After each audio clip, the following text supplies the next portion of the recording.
Assalamualaikum warahmatullahi wabarakatuh. Saya RTS Alfiana Ziva, NIM C1B019169, kelas R001 Perpajakan dari Fakultas Ekonomi dan Bisnis Universitas Jambi. Di sini, saya akan menjelaskan tentang pembukuan atau pencatatan, pemeriksaan, penyidikan, dan sanksi perpajakan. Materi yang pertama yaitu pembukuan dan pencatatan.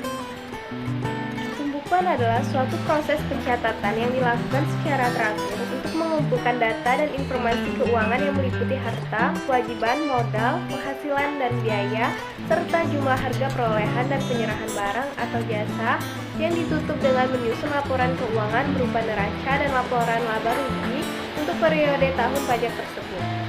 Sedangkan pencatatan yaitu pengumpulan data yang dikumpulkan secara teratur tentang peredaran ataupun penerimaan bruto dan atau penghasilan bruto sebagai dasar untuk menghitung jumlah pajak yang terutang, termasuk penghasilan yang bukan objek pajak dan atau yang dikenai pajak yang bersifat final. Kewajiban pembukuan atau pencatatan. Pada prinsipnya, wajib pajak orang pribadi yang melakukan kegiatan usaha atau pekerjaan bebas dan wajib pajak badan di Indonesia wajib menyelenggarakan pembukuan. Kewajiban pembukuan ini diatur dalam Pasal 28 Ayat 1 Undang-Undang Ketentuan Umum dan Tata Cara Perpajakan atau UU KUP.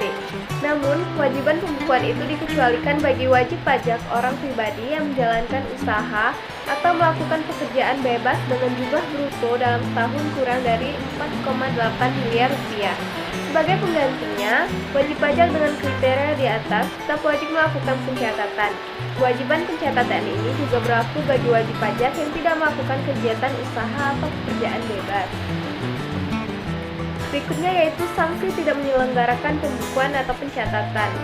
Bagi yang tidak mengadakan pembukuan atau pencatatan, pajak terhutang ditetapkan dengan SKP secara jabatan ditambah kenaikan pajak 100%, dan untuk kasus khusus PPh pasal 29 ditambah 50%.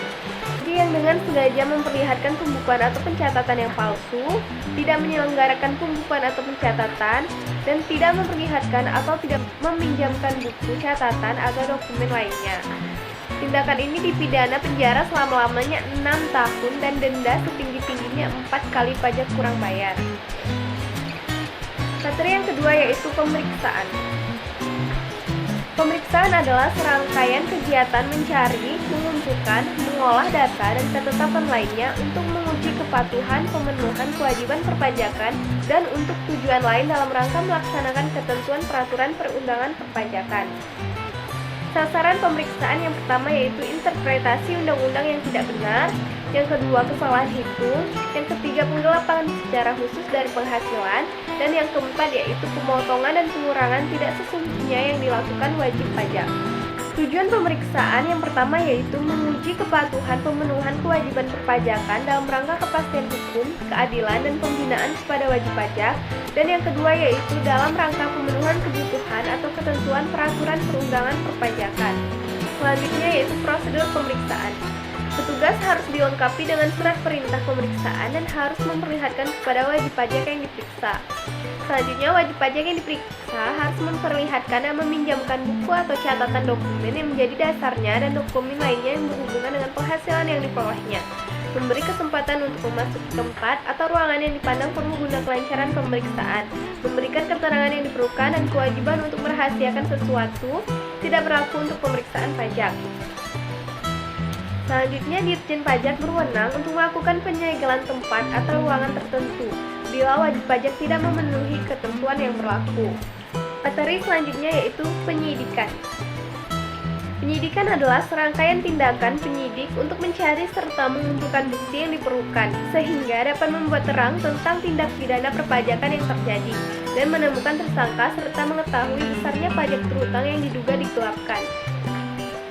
Adapun wewenang penyidik yaitu menerima, mencari, mengumpulkan, dan meneliti keterangan atau laporan berkenaan dengan tindak pidana di bidang perpajakan, meneliti, mencari, dan mengumpulkan keterangan mengenai orang atau badan tentang tindak pidana perpajakan, memeriksa buku-buku, catatan, dan dokumen lain berkenaan dengan tindak pidana perpajakan, melakukan penggeledahan untuk mendapatkan bahan bukti, serta melakukan penyitaan, meminta bantuan tenaga ahli dalam rangka pelaksanaan tugas penyidikan tindak pidana perpajakan, menyuruh berhenti, melarang meninggalkan ruangan, serta memeriksa identitas orang atau dokumen yang dibawa, memotret orang yang berkaitan dengan tindak pidana perpajakan, memanggil orang untuk didengar kesaksiannya, menghentikan penyidikan, dan melakukan tindakan lain yang dianggap perlu untuk penyidikan.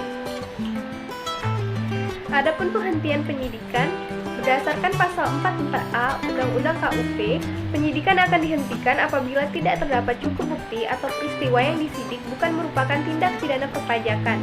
Penyidikan juga dapat dihentikan apabila peristiwa tersebut telah daluarsa atau tersangkanya telah meninggal dunia. Selain itu, penghentian penyidikan hanya dilakukan setelah wajib pajak melunasi utang pajak yang tidak atau kurang dibayar atau yang tidak seharusnya dikembalikan.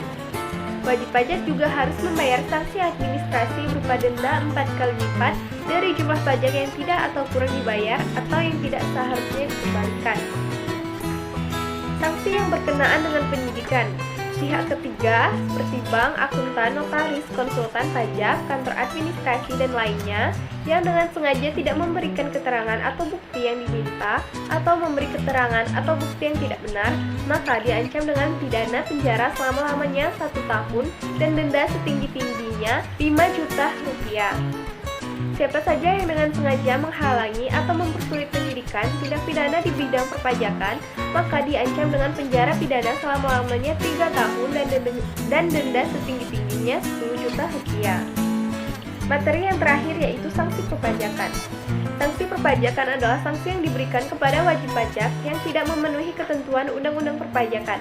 Secara umum ada 2 jenis sanksi perpajakan. Yang pertama yaitu sanksi administratif yang berupa denda, bunga, dan kenaikan. Dan yang kedua yaitu sanksi pidana berupa denda pidana, pidana kurungan, dan pidana penjara. Itulah materi yang dapat saya sampaikan. Lebih dan kurangnya mohon maaf. Wabillahi taufiq wal hidayah. Wassalamualaikum warahmatullahi wabarakatuh. Terima kasih.